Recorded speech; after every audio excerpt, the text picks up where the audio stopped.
branco a preta. Graças ao jiu-jitsu eu conheci diversos lugares, não só no Brasil como no mundo. E hoje eu vivo do esporte. Uma coisa bem bacana, mas foi bem difícil chegar até aqui. Salve, Kleber! Aonde que foi que você começou? No Flamengo? Bairro do Flamengo, uma Ah, no academia. bairro do Flamengo. É. Maravilha, Kleber! Vamos Esse lá! sorrisinho aí. Não foi na Gávea, não, lá no Clube do Seu Coração. Foi no bairro do Flamengo. Aqui Então, no.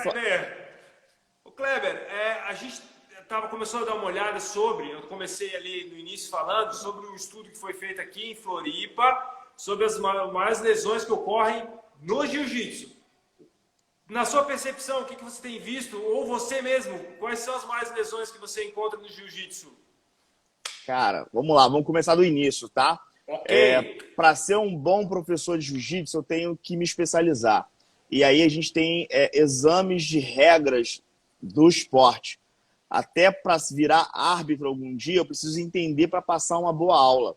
E quando você fala de lesões, o jiu-jitsu é um esporte onde você se lesiona, por incrível que pareça, em várias partes do corpo, mas em algumas específicas, que é joelho, ombro, tornozelo e o cotovelo.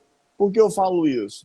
Porque são um armlock, que você tem uma chave de braço, você tem uma chave de pé, uma chave de joelho, então você tem torções ali, e o atleta levando ao estresse, tem horas que ele prefere arriscar a própria integridade física para não perder uma luta importante. Ou seja, finais de torneios importantes, o atleta ele vai ao limite. Então, ele vai se lesionar porque ele vai preferir segurar um pouquinho mais, e aí acontece aquela coisa que ninguém quer, né? Quer se machucar e ficar meses fora do esporte. Então, tornozelo, joelho, ombro e cotovelo. Sempre tem lesão no jiu-jitsu aí. Kleber, e você percebe que essas lesões ocorrem mais em competições ou nos treinamentos? Então, depende. Vamos lá. Quando você vai competir, você tenta fazer treinos o mais próximo da realidade possível.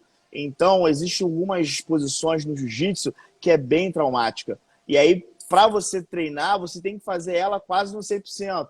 Então, o adversário, se não for experiente, ele não vai ter tempo de desistir, de gritar. E aí acaba acontecendo a lesão. E nunca é por querer. É porque os dois estão tentando acertar no 100% e o outro está tentando defender no 100%.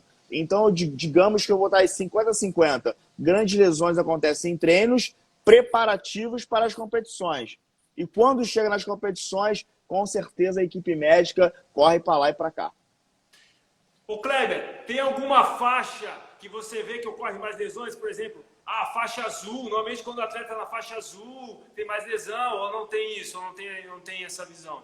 São lesões diferentes. Por exemplo, quando você é adulto e ingressa na arte suave, ele começa na faixa branca. Então, pela inexperiência, pouco tempo de treino, ele acaba cometendo algumas lesões, lesões assim, se precipitou, vamos dizer assim. E aí você vai graduando. Tem posições e golpes que não é válido para as faixas branca, azul e roxa.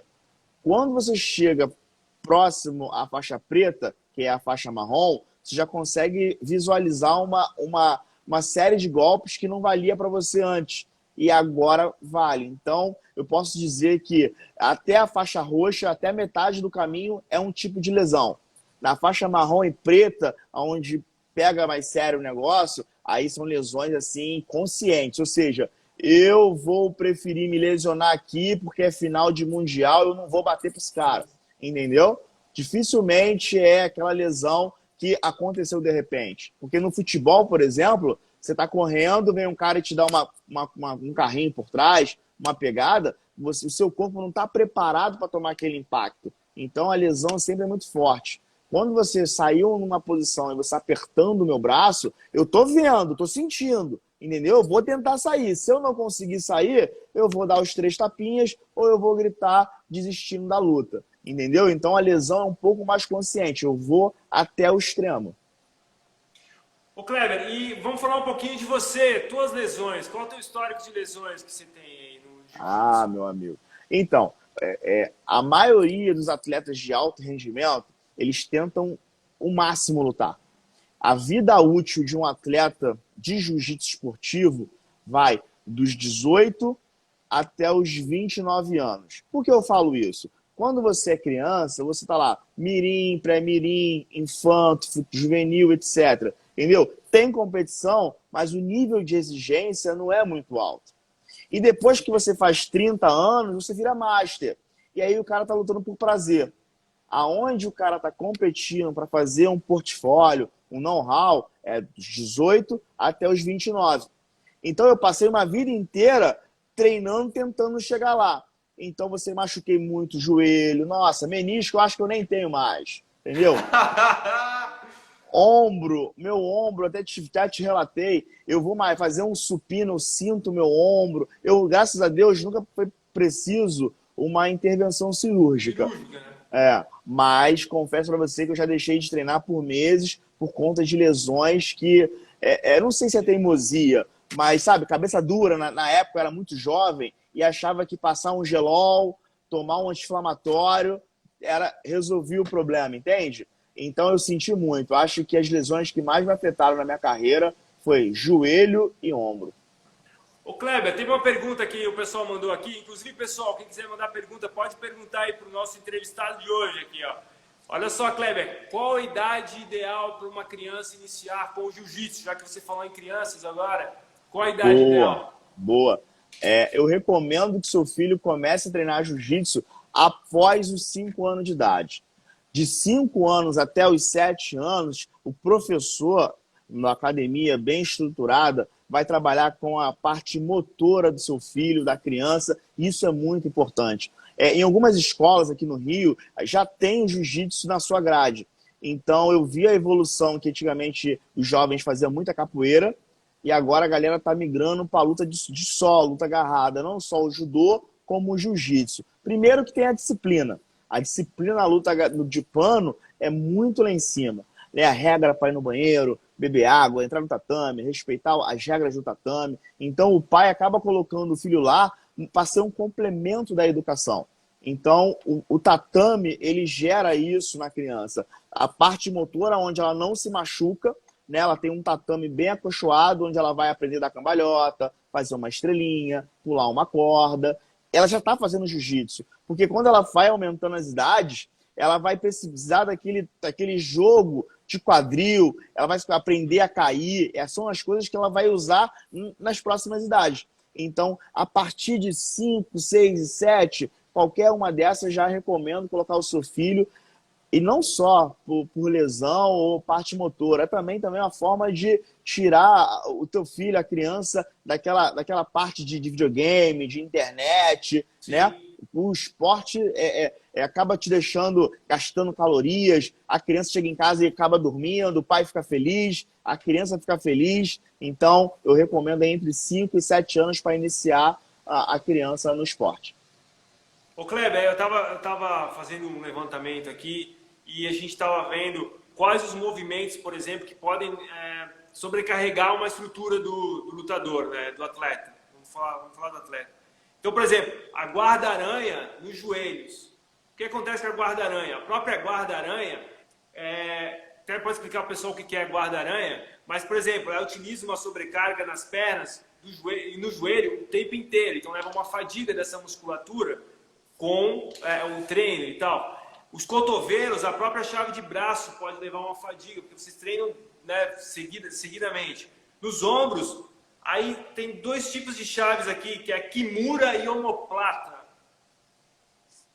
Então, queria que você falasse sobre a guarda-aranha, a Kimura, a omoplata, o pessoal conhecer um pouco mais do jiu-jitsu e essas nomenclaturas. Claro, vamos lá. No esporte, no jiu-jitsu, quando você entra, um bom professor de jiu-jitsu, ele te explica que antes de você aprender alguns golpes, você tem que aprender as guardas.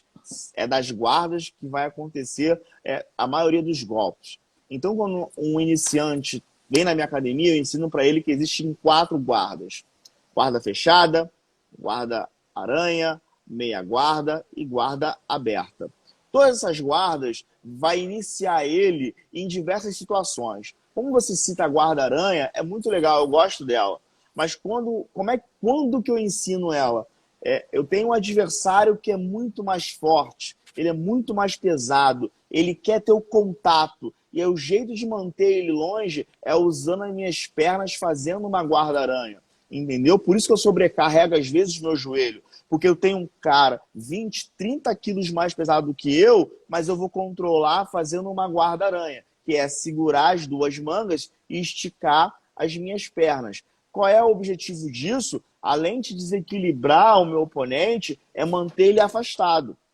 Beleza? Quando você faz para as finalizações, a omoplata é uma das posições que eu mais gosto e uso, é quando você consegue envolver o ombro adversário com a sua perna. E isso gera uma pressão enorme em cima da omoplata, fazendo o adversário bater.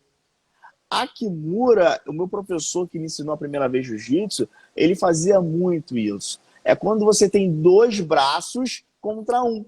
Então, vou dar um exemplo muito fácil para quem nunca viu jiu-jitsu ou luta agarrada. Quando um policial ele pega o seu braço e leva em direção às costas, é uma forma de Kimura, é uma forma de americana. Ele está levando, torcendo o seu braço em direção às costas e o oponente faz o quê? Ele desiste, ele para. Não tem como ter uma reação com o braço todo envergado. Então, essa posição que foi iniciada lá atrás com a família Gracie, e eu tenho certeza que vai ser continuada ensinada assim por mais de 100 anos. É uma posição que veio, vai ficar e vai se perpetuar. Guarda-aranha, Kimura e omoplata. E, Kleber, tem as técnicas que são permitidas, né? Vamos lá, então. São as projeções, as imobilizações, os pinçamentos, que eu achei interessantíssimo os pinçamentos, as chaves, as torções e os estrangulamentos. Seriam essas, certo? Sim, certo. Dessas técnicas, cara, você acha que tem alguma, assim, que é mais tranquila, assim, falando de lesões, predisposição à lesão, alguma coisa assim, ou não teria? Então, vamos lá. No jiu-jitsu existe uma confederação. Essa confederação brasileira de jiu-jitsu, ela estipula regras. E essas regras têm todas as suas peculiaridades. Por exemplo, uma criança ela não pode fazer uma omoplata. Entendeu? Uma criança, quando encaixa o armlock, mesmo sem esticar o braço, o árbitro ele paralisa a luta. Eu sou árbitro e aí, quando eu estou arbitrando luta de criança, o que acontece? O diretor de arbitragem fala, professor, por favor, chegou no armlock, antes do atleta forçar, o senhor interrompe a luta. O que acontece? Eu paro a luta antes, o professor e o pai do adversário me xingam. Tá maluco? O meu filho sabe não ia bater, isso aí lá na academia ele está acostumado. Mas a minha função ali é cuidar da integridade física dele. Quando você cresce, você já está no nível adulto, aí as regras ficam um pouco mais liberadas, né? Todas essas torções, estrangulamentos, tudo isso é permitido, né? E hoje, dentro do esporte, está tendo uma discussão bastante relevante sobre liberar ou não chaves de tornozelo e joelho. Até 2019, a discussão era não libera, porque a gente está cuidando da integridade física do profissional. Aconteceu um movimento, torneios valendo dinheiro, querendo que o jiu-jitsu ganhe um pouco mais de dinâmica, a confederação está estudando liberar, em alguns torneios, a chave de tornozelo e a chave de joelho. Logo, para você fazer isso na competição, você vai ter que aprender e treinar onde? No tatame da academia. Com certeza, a confederação vai dar muito trabalho para profissionais do ramo, porque o que vai ter de gente machucando o joelho, tornozelo e o pé não está no gibi. Quando eu falo de estrangulamento, eu gosto de ensinar e falar que estrangulamento todo mundo que faz arte suave, né? Todo mundo que faz defesa pessoal vai aprender em algum momento a imobilizar um adversário a ponto de ele desistir ou ele ser apagado. No jiu-jitsu a gente fala, bota para dormir, né? Quando você encaixa um mata-leão, uma gravata, você fecha, eu não sei como é que é o nome, você fecha... isso aqui, Fernando, como é que você chama? Isso aqui fechou, cara, dormiu. Como é que se chama? Hein? Quando o cara aperta o pescoço. Ah, tá. Quando pega aqui na... Porque Isso aí. assim, ó, você tem obstrução da passagem de ar. Mas tem um nome para esse... E da artéria. Da Isso artéria aí. carótida. Isso Você aí. tem obstrução. Isso aí. Tudo isso na chave.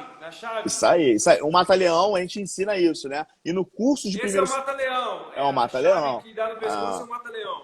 Todo segurança aprende, todo policial militar aprende. É um tipo que você vai imobilizar um agressor sem ser de forma letal.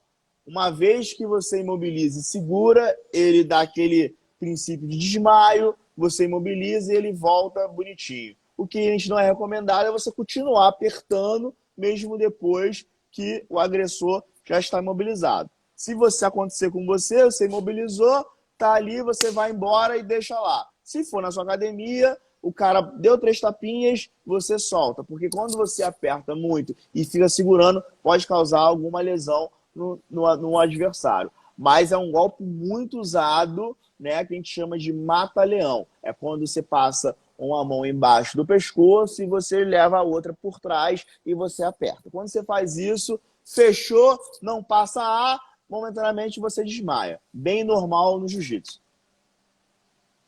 Mas circulatório também, compressão circulatória. Ô Kleber, aqui tem uma pergunta aqui, ó.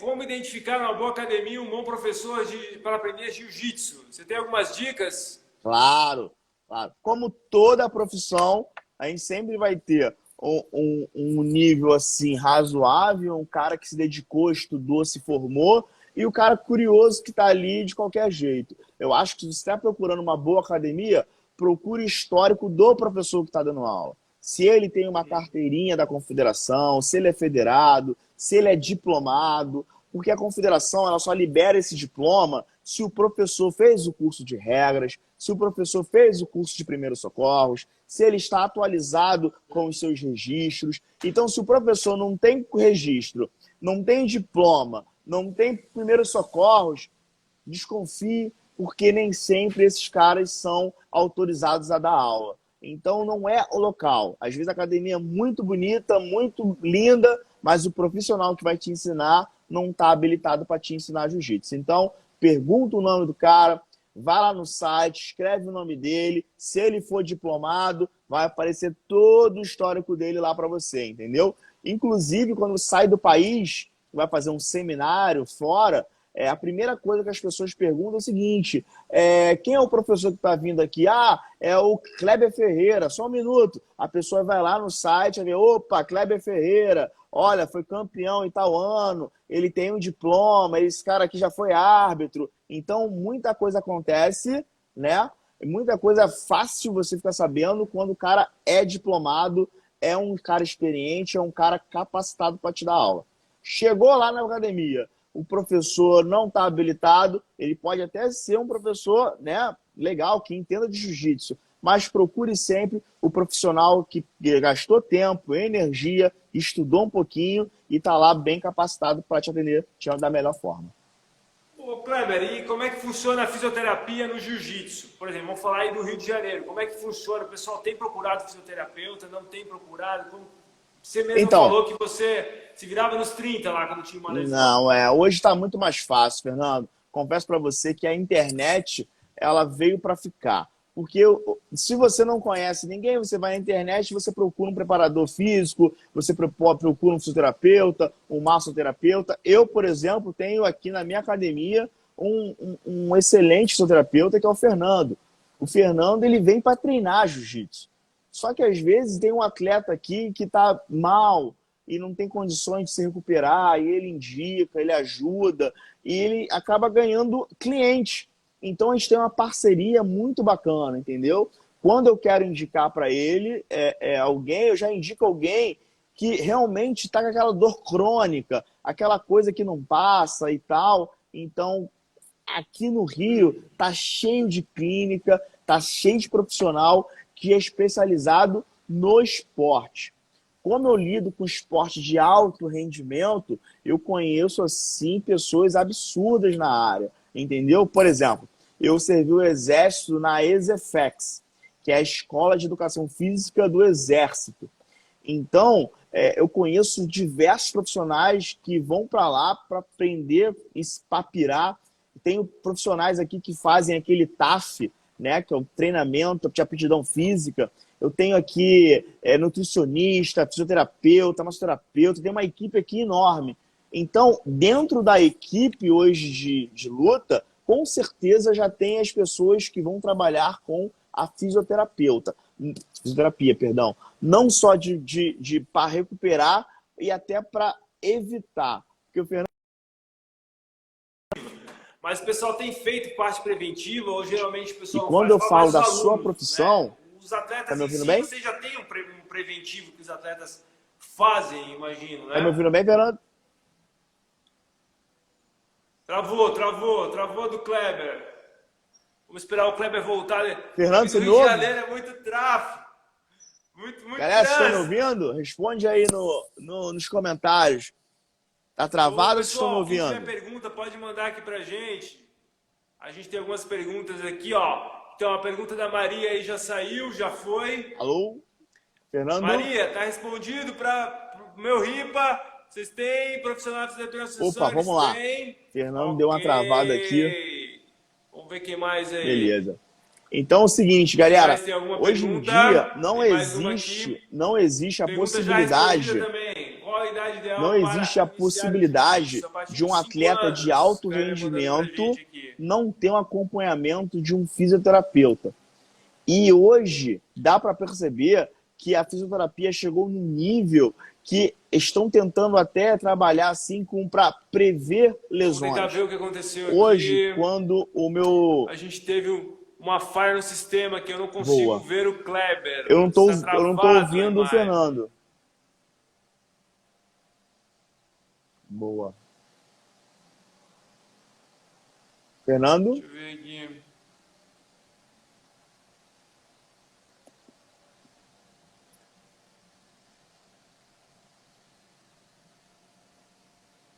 Eu não estou ouvindo o Kleber. Eu não estou ouvindo. Eu vou tentar fazer uma reconexão aqui. Vamos ver.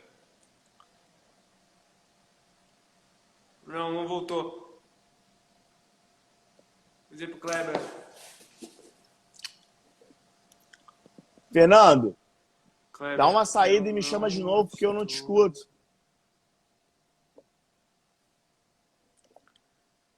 Tá, vamos parar e voltar aqui. Pera aí.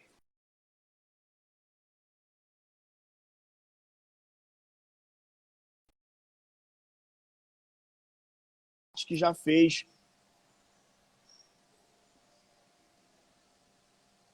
Cadê o Kleber?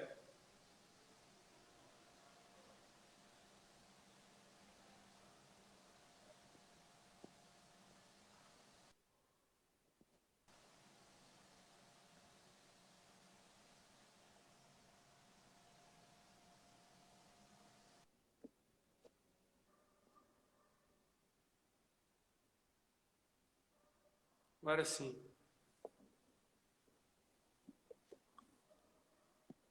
Ela voltar, cara? Ou começa aqui mesmo? Porque assim, ó, essa live, Kleber, eu deixo salvo. Aí geralmente as visualizações vão correndo ao longo da semana, né? Olha o Jordão, Fernando Jordão, abraço, Fernando! Então, vamos embora. Eu tava falando.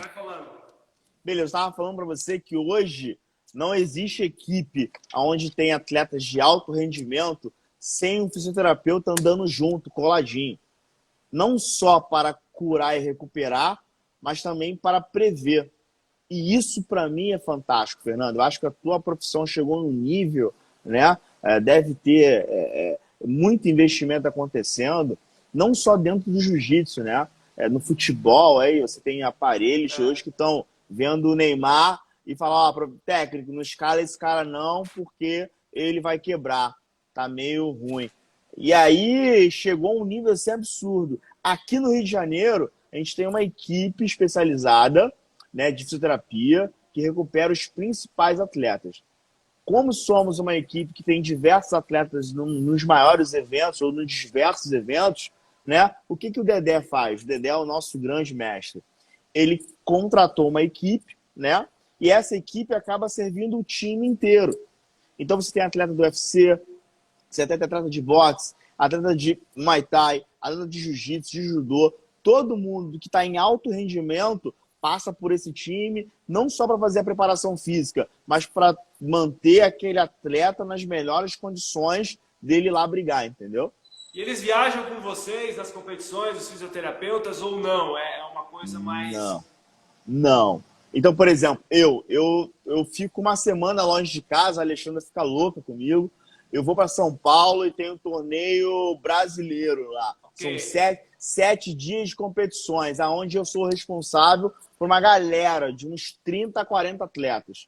Então, o que eu tento fazer? Eu tento escutar o máximo, aprender o máximo, mas não tem muito o que fazer na hora. É anti-inflamatório, Dorflex, Cataflam, Gelol, gelo e vambora. Treinamos 2 anos para estar aqui, treinamos 1 ano inteiro para estar aqui. Esse é o momento. Então é muito coração e com certeza quando termina esse torneio, Fernando, uma galera vai para o estaleiro porque são muitas lesões. Mas e a competição ocorre mesmo sem um fisioterapeuta? O torneio não cede também uma equipe de fisioterapia? Não tem, por exemplo, se a gente vê nas corridas, que no tempo tem o pessoal lá da fisio, ou no tênis, por exemplo. O tênis sempre tem que ter um fisioterapeuta. Lá não tem isso. No jiu-jitsu não tem a necessidade de ter um fisioterapeuta presente num torneio, né? Por exemplo, no futebol a gente vê o próprio cara do time lá, acontece uma lesão com o jogador, entre o pessoal, às vezes até o físio. Então, vamos lá. Como o esporte do jiu-jitsu é individual, se eu tiver uma lesão no cotovelo, acabou para mim o sonho.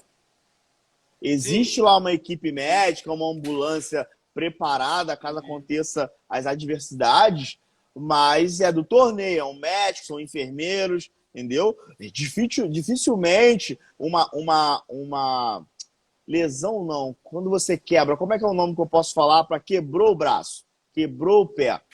Quando tem uma fissura, não sei. Uma fratura articular, uma coisa assim. Isso. No torneio mundial do ano passado, uma posição de pé encaixado, o adversário não quis bater e simplesmente, pum, caiu. O cara quebrou o pé. Quebrou. Então, a cena é muito forte. Ele sai dali do torneio direto pro pronto-socorro. Não tem Mas nada tem que uma luxação. Uma luxação, então, por exemplo, que é quando está um deslocamento da articulação. Tem alguém que então, faz um ajuste ou não? Tem, mas é do torneio. As equipes grandes levam os seus, mas é uma coisa, é um serviço. Por exemplo, eu posso oferecer esse serviço para o meu atleta. O meu atleta vai lutar, ele, olha, o que você tem aqui sendo meu atleta? Você tem a passagem de avião, você tem lá o hotel, você tem um translado. Se você quiser uma equipe com você, isso vai custar X. Porque é isso também, né, Fernando? No final, tudo é grana, tudo é investimento. Sim. E, por exemplo, assim, quanto tempo em média um atleta fica para uma... Claro que depende da lesão, mais ou menos o que é mais corriqueiro de um lutador de jiu-jitsu ficar longe do tatame para poder retornar e voltar aos treinos. Tem uma média assim que o pessoal fica longe? Tem. Uma lesão muito forte é uma, a gente chama de botinha. É uma chave onde você imagina o meu pé flutuando, eu abraço o seu pé e faço esse tipo de torção. Então, quando eu levo isso aqui ao extremo, isso dá uma luxada e você às vezes não consegue nem pisar no chão que dói. Então, no mínimo, aí 15 dias no estaleiro. Então, é uma lesão bem comum. Existe uma lesão que eu não gosto muito de falar, que eu acho ela válida, tá? Mas a gente chama ela de mão de vaca. É quando você está lutando, você está com a mão distraída, a pessoa vem e faz esse tipo de torção, para trás ou para frente. Fernando, é um tipo de lesão, aqui eu não sei o porquê, você pode explicar melhor. Quando eu tenho algum edema aqui no punho, eu não consigo fazer nada. Eu não consigo segurar um copo. E é um tipo de lesão... É um tipo de lesão ruim de você cicatrizar, porque toda hora você está segurando alguma coisa, né? E aí, o que eu faço com fisioterapia? Eu peço conselhos de exercícios, né? Tem a bolinha, tem aquela que tu pega o pezinho e fica fazendo, né? Tem algumas situações que você trabalha essa área, né? Então, Kleber, agora falando um pouquinho de física, a gente está falando de uma lesão aqui nessa região do túnel do carpo, né? Aqui tá Isso. pro pessoal, aqui, ó, a gente tem um monte de tendões aqui, ó, tem veia, tem nervo, passa tudo por isso aqui e é apertadinho, é super apertado. Então, se você tem uma inflamação ali, seja por um trauma, uma batida, ou até alguma extensão ou flexão em excesso, ela vai, quando inflama, o que acontece? Ela enche um pouquinho, então já dá uma compressão, já dá um problema. O grande dilema existencial, que às vezes a gente pensa muito, que é legal também para o atleta, também, normalmente a gente atende atleta, a gente vê muito isso, a questão de fortalecer, fortalecer, fortalecer. Mas às vezes você não tem que fortalecer, você tem que tratar um pouquinho o processo inflamatório. É como você falou, você vai trabalhando lá, você vai falar com um profissional, ele passa os exercícios, passa, quem sabe, o gelo para você, faça o gelo tantas vezes. Ou faça o contraste, que é calor e frio, vai ter um momento. Depende da lesão em si, né? Mas o que é interessante a gente pensar sobre isso? O punho, assim como o tornozelo, você fala, uma lesão de tornozelo que você estava falando ali, que é uma lesão que... Sim. Mas o punho, cara, eu acho que é uma lesão que pode dar mais transtorno do que uma de tornozelo, assim, a longo prazo falando. Como é que tá hoje teu punho, cara? Tu consegue fazer ou às vezes sim, sente um pouquinho? Porque acontece, o atleta, ainda mais antigo, né, da galera que a gente chama de old school, né, ele foi mal treinado, né? Eu não sei se, não é que os profissionais de antigos não soubessem, ou soubessem menos, não é isso. Só que a gente era estimulado a treinar e malhar no intervalo muito curto. Então tinha o estresse total. Como é que eu vou fazer uma barra, uma paralela, vindo de um treino exaustivo, entendeu? Então, com certeza, não, nem falo. Você encosta aqui na minha mão, já sinto a dor e eu não consigo mais fazer o movimento de supinar. Então, isso é ruim. Mas já invertendo, eu te pergunto, você falou de quente, frio, e é uma coisa que poucos sabem, né? Em que momento, Fernando, eu uso o quente e em que momento eu uso a bolsa fria? Então vamos lá, vamos lá. Então assim, olha só, quando tem uma lesão, né, a gente vai pensar no gelo inicialmente para controlar esse processo inflamatório. Porque quando tem uma lesão, sempre vai ter uma inflamação. Você tem dor, você tem uma inflamação. Inflamação é uma coisa, infecção é outra. Tá falando de inflamação. A inflamação vai estar ali. O que acontece? Quando a gente usa o gelo, quando ela está aguda, como se fosse um carvão pegando fogo. Tá? Então a gente tem que abaixar, acalmar esse fogo ali. A gente tem que acalmar um pouquinho isso. Essa lesão, então, com o uso do gelo, alguns estudos falam em 24 horas após, 48, mas depende muito. Na prática clínica a gente vê que depende de como essa lesão está se desenvolvendo, a gente vai orientando. É sempre bom estar reavaliando ela. Então começa com o gelo. Como aplicar o gelo? Como aplicar? 20 minutos, tá? Você coloca, se tiver a bolsa, melhor ainda. Você deve ter as técnicas, mas eu vou falar para o pessoal aqui. Outra forma é você pegar um saquinho, colocar gelo em cubo pode ser, e você quebrar ele, para você ter uma aderência maior na sua pele. E você deixar ali 20 minutos, ok? Com intervalo para fazer outra aplicação de no mínimo 40 minutos. Isso seria o indicado. Só que assim, tem vários protocolos, tá, cara? Tem vários. Esse é o que eu gosto de trabalhar e a gente vê resultado. Aí, essa lesão, ela vai evoluir um pouquinho. Ela vai sair do agudo, ela vai para um subagudo, né? Indo para um crônico. E daí dá para a gente brincar um pouquinho de calor e frio. Daí quem tem o melhor protocolo é o protocolo canadense, eu gosto muito. Você vai fazer, por exemplo, 1 minuto de calor, 2 de frio, 1 minuto de calor, 2 de frio, termina sempre com frio. Entende? Você vai fazer o quê? 15 minutos no total. 15 minutos no total. Qual é a ideia do contraste em si, para trabalhar? É para limpar a região. Então, é uma outra fase de cicatrização. Como limpar? Como assim? Quem vai limpar isso? É o sangue, a corrente. Então, você vai colocar o gelo, a veia, a artéria. Pensa assim, ó, tá passando sangue aqui, né? Você vai encurtar essa passagem. Se fosse uma mangueira de jardim, com frio, com calor, você vai abrir. Então, como se estivesse massageando lá dentro. E quem vai causar a inflamação, o controle da inflamação, é o nosso sangue. com as proteínas e tudo. Então a gente controla e faz uma limpeza nessa área. Então, a ideia do contraste é essa, principalmente. A gente fazer essa limpeza, essa regeneração, auxiliar no processo de regeneração do tecido. Entendi. Por quê, Kleber? Porque tanto o gelo como o contraste, ou até o calor em si, a gente está mexendo na fisiologia do corpo. Como assim? Você teve uma lesão, você quer dizer para o teu corpo assim, não inflama tanto, inflama menos. Bota o gelo, você está exagerando, cara, vai menos. E com o gelo, você faz com que o corpo não exagere na resposta, então tem um processo de reabilitação mais rápido. Mas é sempre indo contra o corpo. É muito interessante isso. Entendi. E Mas, tipo assim... Então, não é, no início não faz contraste. Mais para frente um pouquinho, aí vai o contraste. Porque o calor, por que não antes? O calor aumenta a inflamação. Ok? É como colocar mais fogo na fogueira. Esse é um grande problema, porque o calor, assim como o frio, eles causam analgesia, ou seja, eles aliviam a dor. Os dois aliviam a dor. Você bota o calorzinho aqui, aliviou, cara. Só que ele aumenta a inflamação depois. E daí vem uma resposta futura. Então tem todo um cuidado de avaliar o tipo de lesão para saber qual a melhor conduta a ser tomada, certo? Entendi. Mas quando a gente vai na farmácia, a pessoa que está assistindo a gente, vai na farmácia e compra um negocinho desse aqui, então, para jogar em cima. Patrocinado, hein, Kleber? Não, vai propaganda. Esse produto aqui... Quando você vai na farmácia e compra esse produto lá, aqui, entendeu?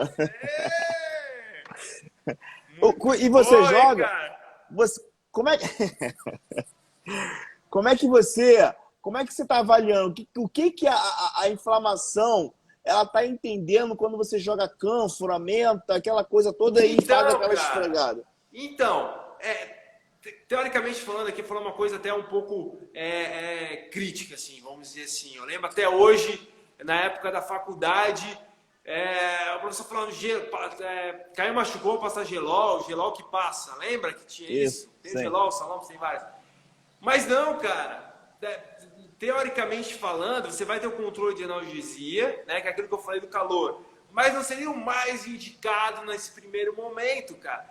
Pelos compostos, enfim. Porque tem uma liberação de bradicinina. Bradicinina é como se fosse um receptor de dor, ok? Então, assim, o que ele faz? Ele inibe o receptor de dor. Então, ele inibe a liberação de bradicinina. Então, dá um alívio. Nossa, cara, aliviou. Mas é uma alteração química que ocorre. Só que, a nível de lesão, você passar logo no início da lesão não seria o mais indicado. Porém, não é que seja contraindicado, mas já é praxe a galera usar. Então, já ficou. É igual você alongar antes do treino, cara. Que é outra questão, né, que é uma outra questão que tem discussão. Porque o momento deve ser feito alongamento e tal. O pessoal confunde esse alongamento com aquecimento. Mas assim, o que é legal desse produto em si, então? Como eu patrocinador do Kleber, eu recomendo. Tem uns momentos para você utilizar. O que eu indicaria? Eu utilizo também esses produtos, às vezes até com ultrassom, que auxilia bastante na absorção do tecido. Certo? Aquele salompas adesivo também acho bacana, acho muito legal, cara. Só que tem um momento certo para utilizar esse produto. Entendi. Não que seja errado você utilizar direto, assim, ó, não é o que eu recomendo, entende? Eu recomendo assim, ó, começa com gelo, dá uma acalmada nesse bicho, dá uma acalmada nele, aí depois de umas 24 horas você faz uma aplicação do produto para auxiliar, entendeu? E tem muita gente que gosta de tomar baga, cara. Não sei se você conhece, mas tem muita gente que gosta, já toma direto um relaxante muscular ou alguma coisa assim. Na minha vida, Fernando, na minha vida era de manhã, como se fosse uma parte do meu café da manhã. Tomar um Dorflex para dormir ou para começar o dia era de fato. Até que alguém especializado abriu os olhos e realmente eu parei com isso. Mas sim. Mas fala. Não adianta, cara. Por exemplo, assim, qual é o problema do controle da dor com a medicação? A dor, ela não é tua inimiga por completo, ela é tua amiga. Porque ela te ajuda a prevenir alguma coisa pior. Ela indicou, até que tem alguma coisa errada, dá uma atençãozinha, tem alguma coisa errada. Essa é a ideia da dor, entende? Claro que ninguém tem que ficar sentindo dor, não é isso. Mas Claro. o atleta é muito difícil trabalhar com atleta, por isso eu falo como fisioterapeuta assim, mas o atleta, eu brinco assim, o atleta a gente pinta um quadro, faz um quadro lindo. Aí chega final de semana, ele vai competir, vai não sei aonde, segunda-feira, todo estourado que você trabalhou, entendeu? Então, Então isso que é Fernando, muito difícil, né? então, eu vou ser bem sincero para você e para a galera que está aí escutando. Se um atleta bate aqui na minha porta e fala que quer ser campeão do mundo, quer ser campeão do Brasil, vida fácil ele não vai ter. Eu não conheço atleta de alto rendimento que é bom, bem de saúde, que é fisicamente tranquilo. Não, ele tá com são dores crônicas. Eu tenho Sim, até receio, às vezes, quando o cara é muito jovem, ou eu vejo que ele não está conseguindo treinar por conta de uma dor, eu mesmo paro. Tem muita gente que confunde as coisas, sabe? sim. Não, o professor vai acabar com a minha bolsa se eu não me esforçar mais. Eu não vou conseguir chegar, eu não vou conseguir ganhar aquele prêmio, eu vou decepcionar minha família. Então o atleta coloca uma carga emocional em cima que ele passa por cima até de uma dor. Você vê que não está 100%, você pergunta para o seu atleta e ele, né, acaba omitindo isso. Não, dá para ir, professor. É só uma coisinha pequena. E eu preciso dele no dia seguinte. Né? Se ele não vem para o dia seguinte, por conta de uma lesão que ele omitiu, ele vai me deixar chateado. Então, eu preciso puxar muito aquele treino. Então, quando você fala essas coisas assim para mim, eu realmente abro minha cabeça, eu gosto bastante de estudar, leio bastante, porque eu acho que é o seguinte, o professor ele tem que estar pelo menos antenado para tudo que está acontecendo. E o que mais tem no mundo das artes marciais são lesões. Não, acho que todo o esporte, né? Eu estava vendo um documentário de um atleta inglês que se preparou para a Olimpíada e por conta da pandemia não houve, né, o evento.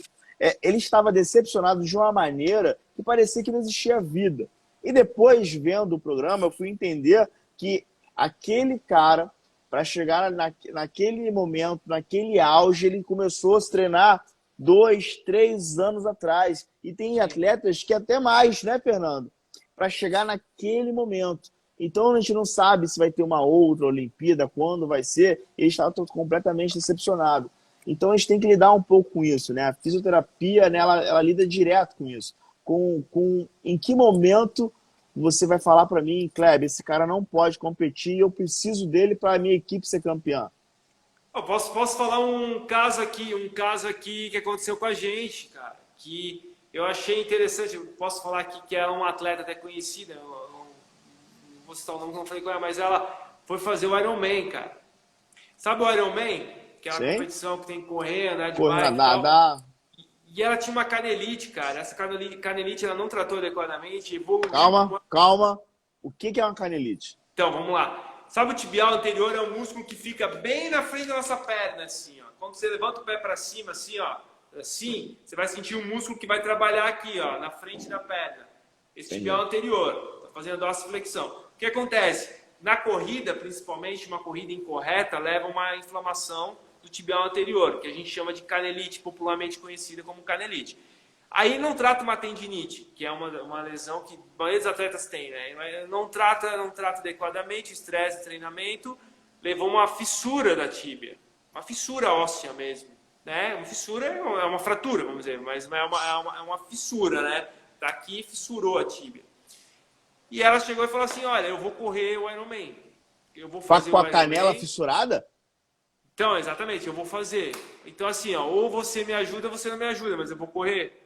Você autorizando ou não, eu vou correr e pronto. Aí eu falei, ó, você não pode correr, você não tem como, essa lesão pode ser, nossa, estupidamente pior. Então, o que a gente fez? A gente fez um baita trabalho com ela, preventivo e preparatório para essa corrida, certo? Ela vinha todo dia aqui e a gente trabalhou, preparou. Claro que não ficou 100%. É claro que ela correu, ela conseguiu, ela finalizou a prova. E ela ficou super feliz que ela conseguiu finalizar a prova, cara. Então, aí você vê assim, ó, que tem coisas que, como você falou ali, então você falou, eu vou chegar pra você, Kleber, esse cara não dá bicho pra competir, você vai ter que largar a mão dessa competição. Mas a pessoa não quer, cara. É muito difícil. É muito difícil. É esse amor pelo esporte. essa questão, às vezes o cara não pode treinar, você tem que ficar, você sabe, você fica 2 semanas sem treinar, você já começa a pirar. Você fica, nossa, tá faltando uma coisa na minha vida, cara. É muito, muito, muito importante isso para a pessoa. A pessoa ela tá viciada no esporte. Né? Me tira uma dúvida. Não precisa calcificar, não precisaria calcificar a canela dela para ela voltar a correr? Sim, claro. Ela não estava apta para fazer a corrida. De jeito nenhum. De jeito nenhum. De jeito nenhum. Eu não autorizei ela a fazer a corrida. Eu falei, a gente vou preparar você, vou fazer o trabalho. Mas assim, ó, não vai. Só que, como é que eu vou fazer? Agora, tem uma coisa interessante que a capacidade, a questão da cabeça, né, da pessoa, loucura também, né? Agora, tem vários relatos aqui, Kleber, de vários casos. Eu comecei a trabalhar uma época com o pessoal do futebol americano, cara. Imagina futebol americano. Rugby, cara. Rugby. Nossa, rugby E assim, ó, mas é muito difícil trabalhar com um atleta por esse motivo que é difícil. É bem difícil. Eu falo eu aqui, né? Sim, aqui, então. sim. Mas aqui a gente não tem, assim, tem atleta de MMA aqui também. Tem atleta de MMA. Só que não como tem aí, cara. Aí é bem diferente. Sim. Aí. Eu também tive aqui uma pergunta que eu lembrei agora, não tem como não fazer. Vamos lá. Faz aí. O profissional de fisioterapia. Qual é a treta que vocês têm com o educador físico? Tá, vamos lá. Agora chegou o momento de discussão. Não, eu não tenho nada, cara. Olha só, eu sou filho... Não, eu vou falar, mas é um assunto que eu vou falar com o educador físico agora. Se tiver alguém nos ouvindo, quiser mandar pergunta, manda aí. Vamos lá. Eu sou filho de educador físico com enfermeira. O que dá uma enfermeira com educador físico? O fisioterapeuta. Então, assim, ó, o que acontece? O que eu faço? Eu acho que o educador físico é muito importante. E eu trabalho em conjunto com eles. O que eu faço em conjunto com eles? Eu jamais me meto no trabalho dele. Por exemplo, eu tenho um caso agora de uma paciente que começou hoje, inclusive, que eu vou precisar conversar com o personal dela, que trabalha na academia. Por quê? Porque a lesão dela tem questão da angulação do ombro, tem que ter um cuidado e tal. E daí eu falei para ela assim, ó, mostra o teu exame primeiro para ele, e daí depois vamos ver se ele vai fazer alguma alteração, senão eu faço alguma orientação, porque eu não quero me meter no trabalho dele. Eu sempre respeitei isso, sabe? Por quê? Porque eu não quero que aconteça com ele o que acontece muito com o fisioterapeuta com relação a médicos, que às vezes os médicos querem prescrever pra gente, que a gente tem que fazer ou deixar de fazer. E isso eu acho uma falta de respeito enorme como profissional, certo? Eu sou fisioterapeuta, cara, sou eu aqui quem manda sou eu, cara. Quem estudou para estar aqui fui eu, não foi, não posso ser médico, quem seja. Então, a gente às vezes recebe essas cartinhas e eu acho um absurdo. E eu não quero fazer a mesma coisa com nenhum outro profissional, não é só educador físico, ou com um colega de profissão, ou até com médico. Não vou mandar para o médico anti-inflamatório e ter que receitar para o paciente, entendeu? Então, assim, ó, com o educador físico, às vezes eles querem reabilitar certos casos, que eu acho que daí eles ultrapassam um pouquinho, mas não é só o educador físico. Vamos falar para não ferir ninguém, vamos falar de fisioterapeuta. O fisioterapeuta que chega para o outro e fala assim, você tem que fazer uma dieta X, Y e tal. Para mim está errado, porque fisioterapeuta não é nutricionista. Tem que indicar para o nutricionista. Fisioterapeuta não é psicólogo. Tem muito fisioterapeuta que, eu sou psicólogo. Não, você não é. É muito diferente, é outra universidade, é outro estudo, é outra graduação, é outra coisa. Então, assim, quando tem um educador físico que quer reabilitar, eu não gosto, cara, porque eu acho que ele tem capacidade de reabilitar, como já deve estar reabilitando muita gente. Muito educador físico trabalha com pessoas lesionadas. Acho o máximo isso. Mas eu acho que tem algumas coisinhas que vão ficar no meio do caminho. Então é interessante ele buscar um fisioterapeuta e trabalhar em conjunto, entende? Entendi. Mas é muito difícil, cara. Trabalhar em conjunto é muito difícil. Até na minha área de fisioterapeuta. Mas você acha que é a vaidade? Do quê? Do físio, que não gosta do educador físico? Ou vice-versa, acho que é a vaidade dos profissionais. O que acontece, Fernando? Eles disputam um paciente, né? Mesmo nicho. Quer saber o que eu acho? Eu acho assim, eu acho que tem muita gente ruim, cara, no mercado. O que acontece é o seguinte, por exemplo, até entendo às vezes quando eu falo, vamos falar, por exemplo, do médico pro físio. O cara manda cartinha dizendo, pós-operatório, blá, blá, blá, não fazer, blá, blá, blá. Coisas tão ridículas que você pensa assim, mas por que ele tá mandando isso? Ele tá com medo que o fisioterapeuta Entendeu o que eu tô falando? Então, assim, será que os caras são tão ruins assim que tem que mandar cartinha? Porque não sabe pra onde que o cara vai, entendeu? O cara vai fazer físico, não sabe fazer com o Fernando, vai fazer com o fulano, com não sei o quê. E o educador físico, tem muito educador físico ótimo, excelente, entendeu? Muito capacitado, trabalha super bem, faz um excelente trabalho. Mas até com colegas, cara, até com Pilates, meu. Vamos falar de Pilates, tem bastante fisioterapeuta Eu ia de chegar Pilates, nesse ponto, entendeu? né? O Que nem é cara que... educador físico, é fisioterapeuta e trabalha com Pilates também. Então, o que falta, na verdade, na minha profissão, na minha área da saúde, é parceria de trabalho, trabalhar em conjunto. As pessoas não sabem trabalhar em conjunto, sabe? Elas querem roubar o paciente, querem dizer que são melhor que o outro, denegrindo o outro, cara, entendeu? Entendi. Tipo, não tem que denegrir o outro, cara. Entendeu? Você tem que trabalhar em conjunto. A gente tem que crescer junto. É isso que eu acredito, sabe? Eu sempre busquei isso, profissionalmente falando. Muito Então, eu não tenho bacana nada isso. contra educador físico, cara. Eu não tenho nada contra educador físico. Só quando eles querem fazer uma coisa que Não, sim, deixa sim. isso pra mim e tu faz isso aqui. Tem um paciente, só pra fechar o raciocínio, que é uma boa pergunta, cara. É difícil a gente falar sobre isso, né? Uma pergunta interessante, uma coisa. Eu tenho um paciente meu que faz academia. E ele tem uma lesão de ombro, parecido com esse que a gente está conversando teu aí. Ele não vai estar na live porque não tem Instagram, mas assim, ele estava fazendo Supino? musculação e eu falei para ele, cara, pega um personal trainer. Eu pedi para ele pegar um personal trainer. Por quê? Porque ele precisa de um professor. Porque o cara que pega muito peso, tá fazendo a angulação errada. Eu tenho uma estação de musculação aqui, e aí eu boto o cara ali e faz o treino. Comigo ele não sentia dor. Chegava na academia e sentia dor. Eu parei da academia 1000 vezes melhor que o meu, cara. Então, assim, ó, ele precisa de um personal. Ele precisa de alguém. Então, vai lá, vai, faz. Só que daí você vai para um profissional que é inseguro, ele vai chegar assim, é inseguro. Ah, não, peraí, mas veja, tal. Entende o que eu tô falando? Não dá, cara. Então, eu acho que tem muito profissional inseguro no mercado, talvez. É igual o cara que quer botar doutor no nome, cara. Tem um monte de colega meu que bota doutor no nome, não tem doutorado, meu. Entendeu o que eu tô falando? Eu não é Fernando Padilha, entendeu? Não é doutor Fernando Padilha, entende o que eu tô falando? Entendi. Então, assim, ó, eu acho que é uma insegurança que esses caras têm. Não sei. Entendi. Então, O é Fernando, uma coisa que não vai mudar tão cedo. Pode falar. aqui no Rio, o alto número de novos boxes de CrossFit aumentou assim absurdamente. Aí em Balneário, como é que tá em Balneário Camboriú? Porque é uma nova proposta, né, de malhação. Aqui no Rio tá uma febre. Aqui mesmo na sociedade, na academia, tem um cross que tá bombando de manhã, de tarde, de noite. Mas as lesões são lesões diferentes, são lesões que na academia eu não via tanta lesão assim. Será que é o estilo, a pessoa que não está preparada para isso e tal? Então, vamos lá. CrossFit. Vamos falar do CrossFit. Ela tá ficando cada vez mais. CrossFit é o seguinte, cara.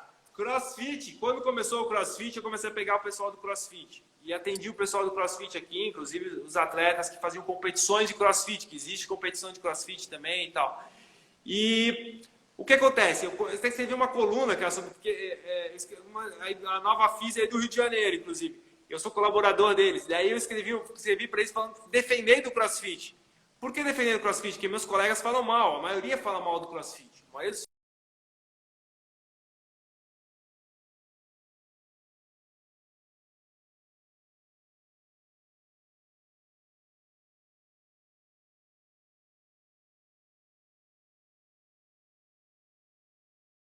seu corpo.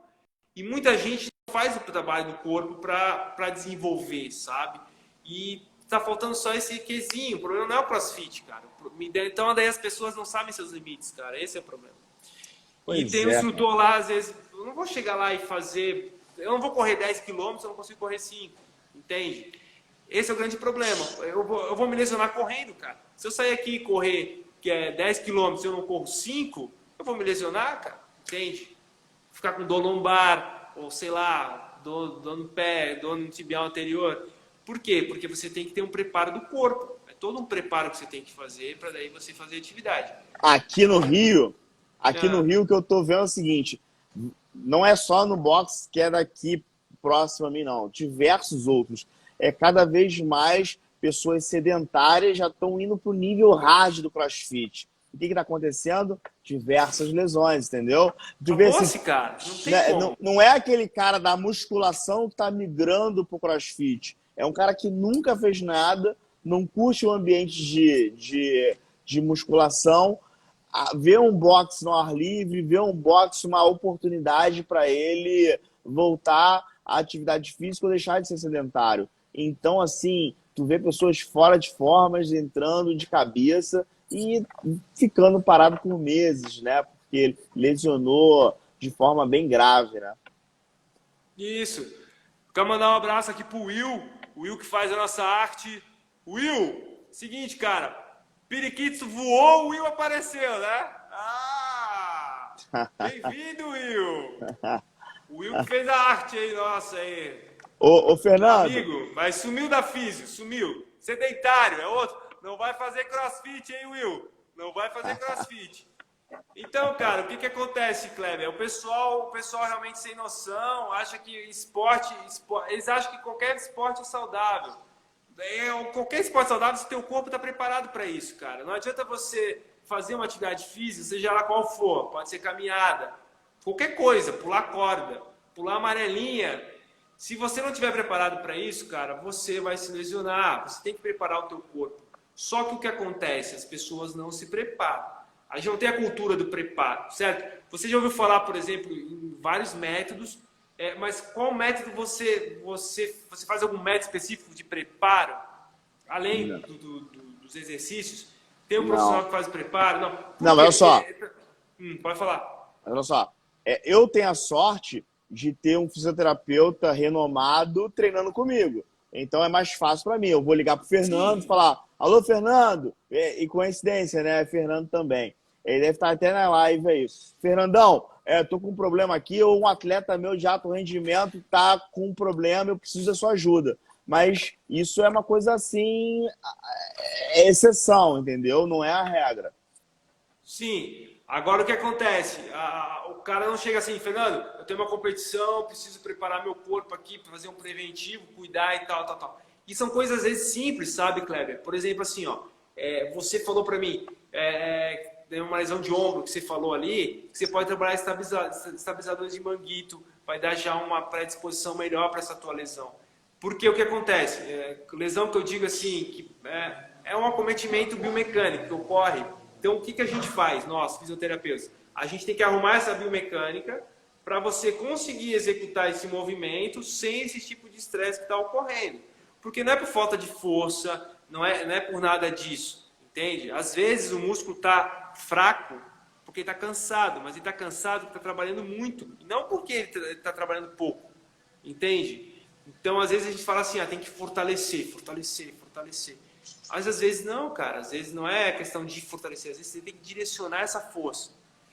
E eu vejo assim, ó, alguns profissionais trabalhando isso, e isso está despontando. Eu estou bem feliz com isso, nessa parte dos atletas. Por quê? Aí diminui o número de lesões, né? Só que no jiu-jitsu é diferente, porque por ser um esporte de contato, você... Não é um esporte de contato. Você pode ter uma lesão, mesmo você estando perfeitamente íntegro e respeitando tudo. Durante a luta, você pode ter algum tipo de lesão. Eu imagino que Sim. ocorra com um atleta, o cara está 100%, inteiraço e pode ocorrer uma lesão. Por exemplo, a fadiga muscular é uma coisa que causa também. Porque se você vai fazer uma manobra, ou como vocês chamam de pegar a nomenclatura certa, uma técnica, vai aplicar uma técnica do jiu-jitsu, e você vai usar essa técnica, uma chave, por exemplo, você vai fadigar essa musculatura, vai fadigando, fadigando, fadigando, fadigando, pelo excesso de uso, que eu acabei de falar para ti. E daí você pode ter uma predisposição, uma lesão, se você tiver uma sobrecarga, você pode ter um problema articular. Uma coisa que dá muito no jiu-jitsu, que até você falou no início, eu achei interessante você ter falado, que é a questão do problema da cartilagem, da articulação e tal, dá um desgaste na articulação. Entendi. Pelo uso Mas eu sei que cada um tem uma fisiologia Sim, diferente, né? sim. Mas existe uma dica que você dá pra galera que tá treinando muito, aquele famoso overtreino, o cara quer treinar de segunda a segunda. Cara, a dica que eu dou é não faça isso, entendeu? Por exemplo, o que eu vou dizer para você? O que é importante a gente entender do corpo humano? Você vai encontrar muita gente defendendo isso, ok? Profissionais, inclusive, e tal. Eu tô falando Fernando Padilha, ok? O que eu falo pra ti, Kleber? Ai, garoto patrocínio, cara! Meu Deus, cara! Aí, ó. Gatorade! Tome Gatorade! Patrocinador! Ó, seguinte, cara. O que eu falo pro pessoal é o seguinte. O corpo tem que ter um tempo de resposta, certo? Ele tem que ter um tempo para você conseguir responder isso, Kleber. Então, assim, ó, se você faz um estresse muito grande, muito violento, você vai levar um risco de lesão muito maior. E um tempo de recuperação é necessário para o corpo. E às vezes a gente não respeita isso. Eu falo muito para os atletas, para eles entenderem, eu falo assim, porque eu sei que tem essa gana de conseguir para ontem, muita pressa, cara, o pessoal muito apressado. Então, assim, eu falo assim, você não tem como emagrecer 10 quilos de um dia para o outro. Não é porque, mesmo que você fique sem comer, cara, você não tem como, pelo seguinte, o teu corpo tem um tempo de resposta. A menos que você cause um estresse violentíssimo no teu corpo. E que você só vai se enfraquecer, entendeu? Você não vai conseguir evoluir como você quer. Então, assim, ó, eu vejo muito atleta querendo isso. Emagrecer 10 quilos de um dia para o outro, que eu falo. Com um estresse muito grande, levando uma sobrecarga muito violenta, e que eu acho que não se aplica, cara. Sabe, você vê o filme do Rock Balboa, você acha o máximo aquilo, mas sabe que na vida real não é assim, entendeu? Exatamente, exatamente. Então, Exatamente. eu acho que você, por exemplo, aí tem uma equipe maravilhosa, tem um pessoal que... Mas isso não é a realidade da maioria das pessoas. Exatamente. E isso faz um grande diferencial. Isso é um grande diferencial. Isso dá a capacidade do atleta de crescer muito, muito com a equipe que vocês têm, o trabalho que vocês desenvolvem, tudo isso que você tem, esse acesso que você tem à fisioterapia. Eu acho que isso é muito bom. Muito Cara, quando você vai se formar, tu faz uma tese, né? Você defende um tipo de estudo, etc. A gente defende, eu queria que você explicasse o seguinte, né? Na fisioterapia, como é que você trata com o cara após os 30 anos? Eu tenho uma turma de master e a gente fica com aquela pilha, tem que perder peso, tem que malhar, tem que fazer, o cara se cobra. E às vezes eu acho que estou se pegando pesado demais com um cara que está com 40 anos de idade, 45 anos 40, de idade. eu tô chegando lá, né, Kleber? Aqui, ó. Acontece o seguinte, com 40 Pô, nem anos... parece. Você tem... Cara de 22 anos, porra. Ah lá, cara de 25, porra. O Kleber, na verdade, com 40 anos, o que acontece? Com os 30, sim, também, tal. Você tem o quê? Você tem uma alteração, que eu acho que é o principal, é a questão hormonal, cara. Tem uma alteração hormonal que interfere bastante no indivíduo, entende? É uma questão que os hormônios não são mais os mesmos. A gente tem esse controle hormonal. Daí você tem que fazer um controle, talvez, hormonal para você ter se você quer um rendimento maior, X ou Y. Aí não seria com o físio em si. A questão do uso, agora eu falar o que a gente falou agora há pouco, essa questão da exigência que você está passando, tudo isso que você está fazendo com um atleta master, como você fala, é interessante você falar com o próprio preparador físico, com um personal, alguém que trabalhe com essa idade, que faça isso. O que entraria o físio nessa história? Principalmente, trabalhar a prevenção de lesões nessa idade e principalmente reabilitar nessa idade, porque é diferente, sabia? Você tem uma diferença de resposta numa pessoa com 20 anos, numa pessoa com 30, numa pessoa com 40. Você vê isso na prática clínica, mesmo que não consiga mensurar, você vê. Também a pessoa sedentária da pessoa que é atleta, você tem uma diferença muito grande de resposta na reabilitação. Às vezes a gente consegue fazer um pós-operatório de joelho, por exemplo, a gente consegue recuperar em 20 sessões, e outros não, outros precisam de mais. Então, são várias características. Agora, essa tua pergunta sobre quais os cuidados e tudo mais, é muito difícil responder de forma geral. Então, eu vou dar uma regra básica que eu falo para todos os pacientes aqui. Primeira coisa que a pessoa tem, independente da idade, eu percebo pacientes aqui de 70, 80 anos que não conhecem o próprio corpo, não se conhecem e não conhecem os limites. As pessoas não sabem fazer leitura do corpo.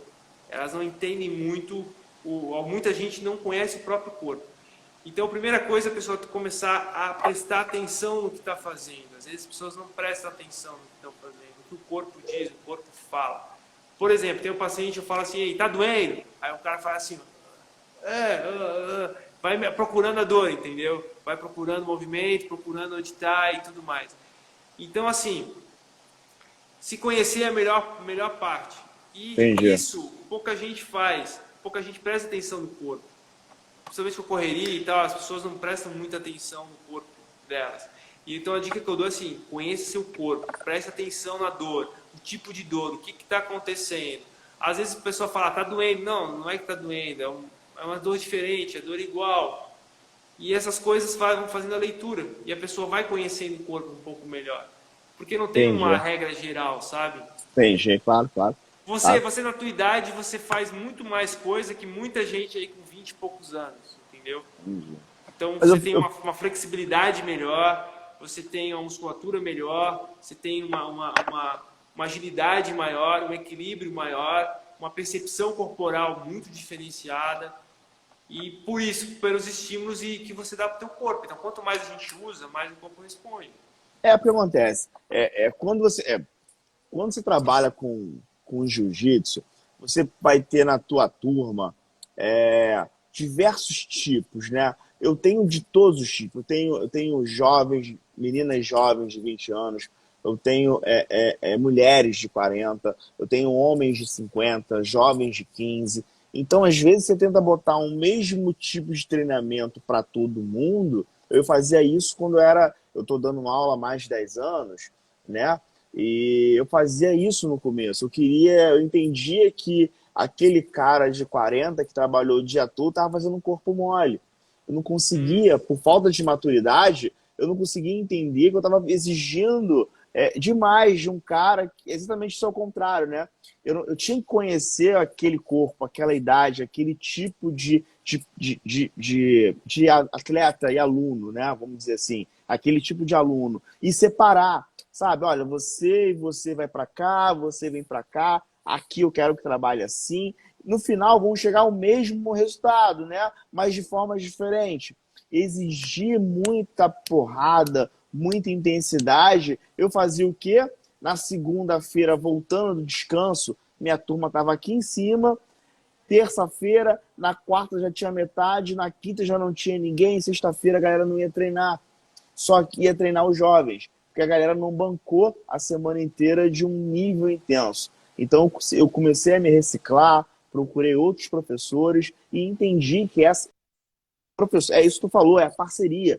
O professor de jiu-jitsu que trabalha com luta, ele precisa ter parceiros educadores físicos, precisa ter parceiros fisioterapeutas, ter parceiros bem esclarecidos para que ele não perca nenhum aluno e não perca nenhum atleta. Então, acho que isso foi bem importante.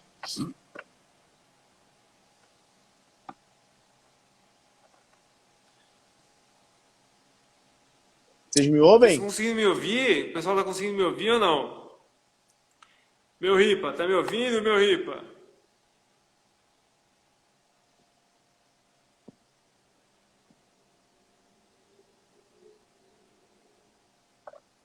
Alguém tá Vocês me me ouvindo? ouvem? Tá me ouvindo? Tá. Tá ouvindo o Kleber também, meu A Ripa? imagem do Fernando está travada, né?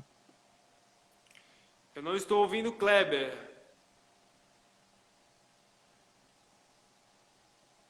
Fernandão, então queria deixar aqui a todo mundo que está me ouvindo, né? Um forte abraço. Vou Quem tá estar ouvindo o saindo Kleber agora. aí? Vou tentar sair para o Fernando me chamar de novo. E deu o mesmo problema de antes. Só um Deu o mesmo minuto. problema de antes.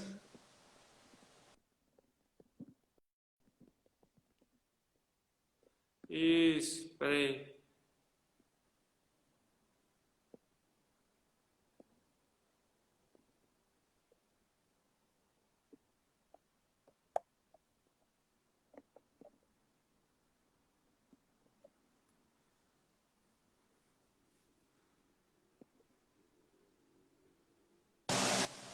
Voltou, voltou.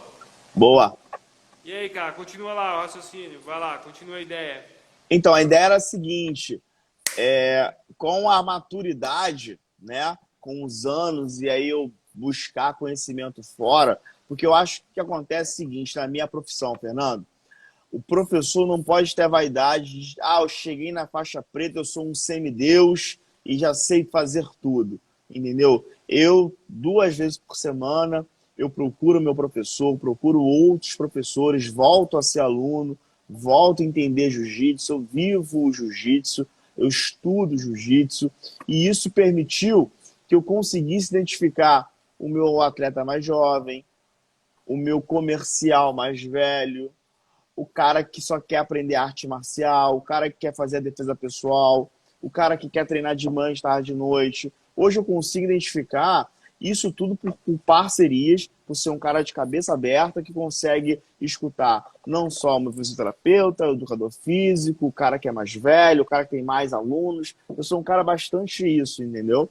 Então acho que minha turma hoje não para, vou continuar crescendo, vou abrir outras academias, sabe? Eu acho que eu sou muito ambicioso em relação a isso e tudo está acontecendo na minha vida, né? Graças a esse tipo de entendimento. Você às vezes tem que dar um passo atrás, entender, estudar, para você dar um na frente. Em 2020, essa pandemia pegou as academias, assim, não, acho que todo mundo tem história triste para contar, mas essa pandemia pegou quem trabalha com, quem precisa do giro, né? De atletas, de pessoas querendo aprender, enfim, entrar em forma. A pandemia, o fique em casa, mexeu muito com o mercado. E para mim, juro você que chegou um momento que eu até pensei que ia fechar a minha academia. Mas graças a esses alunos, né, eu tive alunos sensacionais, alunos que seguraram a mensalidade, alunos que, sabe, que realmente fizeram aquela parceria entre o professor e o atleta. Para mim foi muito bom. Eu queria que você contasse um pouquinho, cara, como é que te afetou aí essa pandemia. Como é que foi para você? Eu estava com um número alto de pacientes, da noite para o dia, tu vê tudo indo por água abaixo, tudo estacionando. Como é que foi para você, Fernando? Bom, a pandemia afetou da seguinte forma. Vamos aos fatos. O que acontece? Como eu atendo muitas pessoas, às vezes, de grupo de risco, certo? Porque eu não atendo só atleta, tem também pessoal do grupo de risco. O que acontece, então? O pessoal dando papai, oi papai, dá oi pro Arthur aí, Arthur! Olha só. Oi, Arthur! Como eu atendo muita gente, então assim, teve uma demanda que baixou bastante, sabe? Teve horas assim que a procura Tamo junto, baixou bastante. E ela oscila muito a procura, oscila muito. Por exemplo, tem momentos assim que tem uma maior procura, outros momentos não. É muito interessante, por exemplo, agora esse momento que a gente está vivendo agora, pós-eleição, é um momento meio estranho. Por quê? Porque aí tem aquela ameaça do lockdown, não sei o quê. Aí tem gente que está assim, não vou fazer um tratamento agora, vou segurar um pouquinho. Ou eu tô com medo, os números estão aumentando muito, tá vindo segunda onda. Então o pessoal deu uma segurada e tá dando uma segurada agora, mas é cíclico. Depois o pessoal reinicia, restabelece o tratamento. Tem os casos que são pós-operatório, o cara não vai esperar, o cara fez a cirurgia, o cara vai. Agora as cirurgias estão suspensas aqui, várias cirurgias estão suspensas, eletivas e tal. Então isso também afeta depois lá na frente. O que suspende agora, o pós-operatório não vai vir, porque vai demorar para vir, porque o pré-operatório não é feito. Não tem, poderia ser feito, tá? Mas não é feito. Então isso é normal. Então tem esses fatores todos aí interferem, né? Então a gente está lidando assim como consegue, sabe? Sobrevivendo em 2020, eu costumo dizer. I will survive 2020. Vamos sobreviver a 2020, entende? Então a gente está fazendo bastante parceria, bastante contato, trocando bastante ideia com outros profissionais e tentando passar essa maré. Porém, tem alguns segmentos que estão bem, assim, eu vejo assim, eu tenho observado. Então depende muito do segmento. É como você falou, o seu segmento, até o meu segmento, né? Eu não trabalho com questão hospitalar, entendeu? Eu tô falando. Então, assim, até meu segmento também foi afetado. Mas a gente está conseguindo ir, passar esse ano. Acho que a gente vai conseguir passar essa fase aí. Mas afeta. Chegou. Quando chega a pergunta para mim aqui, chega para ti também? Como? Quando chega a pergunta para mim, chega para ti também? Cara, é para chegar, mas eu não vi nenhuma agora. Tu viu alguma pergunta aí? Ah, tem uma pergunta aqui bacana. Vai lá, manda ver. Você tem profissional de fisioterapeuta na associação? É, Ah, tá, do meu Ripa. Sabe quem é é... meu Ripa? Meu Ripa, sabe quem é? Quem é o meu ripa? É a Ah, sogra da Letícia. Vai lá, vai lá. tenho sim, tem que ter. Hoje em dia eu trabalho com esporte de alto rendimento. Se eu não tiver isso, ou se eu não tivesse profissionais e amigos, eu estava realmente lascado. E queria deixar um abraço aí para o seu xará, Fernando aqui do Rio, um excelente fisioterapeuta. Ele teve também lá em Abu Dhabi, olha, acompanhando clubes de futebol. O cara trabalhou, se especializou. E eu tive a sorte, né, Papai do Céu abençoou. Um cara desse know-how aí caiu de paraquedas aqui e tá treinando junto comigo. Então eu consigo juntar o útil ao agradável, né? Fernando, Sim, eu vou te falar uma coisa. Cara, quem trabalha, quem estuda, quem tem um foco, renuncia às coisas que não são legais, chega lá, cara. Eu tô bem animado, todo dia trabalhando para ser a minha melhor versão.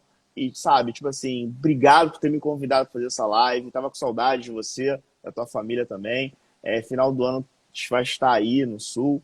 E vou até abrir uma parceria contigo, vou abrir uma academia de jiu-jitsu aí pertinho de você, em Balneário Camboriú. A gente vai ganhar o mundo aí, cara. E olha só que coisa interessante. Um grande amigo meu da Polícia Federal, ele teve aí em Balneário treinando a Guarda Municipal. E bacana que ele falou que a arte marcial, né, ela tá muito assim ativa nas forças de segurança. Então, talvez a gente vá para aí fazer um grande seminário em Balneário Camboriú e seria uma parada muito bacana assim. Mas é uma coisa para frente. Fernandão, são 9h52 aqui, tá estourando o tempo para mim.